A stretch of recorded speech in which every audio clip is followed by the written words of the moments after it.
All right, Kyle and Ethan, what I've got for you guys next, take this here drill, and you are going to be sliding these pieces of rebar into the new incinerator, going like across. So you drill a hole on the opposite side and push it through the hole. Use this drill bit and try not to do any wider than this bit, because ideally you have to use a sledgehammer to pound these through just so that they're really good and snug. This one I went a little bit too big, so it's too easy. I don't want it to be easy for you guys because that's just how I am. And when you're doing this, send like, it doesn't have to be like a perfectly regular pattern. Put a couple, probably like 1, 2, 3, 4 of them through at like regular points where, they're probably there's gonna be a big intersection in the middle.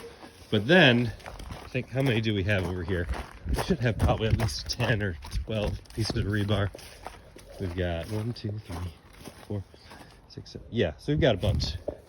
Then I want you to also make sure that the edges or the sides are covered with intersecting points, so there's no big wide gaps. So, run them a little bit irregularly after you get the ones that cover the center. It runs from like, say, here down to here, another one from here to there. And when you do that, you're gonna find that you have some extra rebar hanging off the edges, so you can use this bigger boy, the bigger Sawzall. You can cut those off and put even more through. That's ideal. And then we're gonna take this screen here, and you'll want to take the bolt cutters and cut it to size. We should be able to get like 2 layers of this plus some scrap pieces of it, and that ultimately is going to sit on top of the rebar. So this is the bottom of the incinerator here.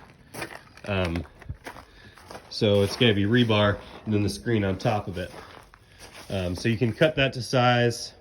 You don't have to put it in because it's going to be sideways, so it's going to like flop around while we flip it up.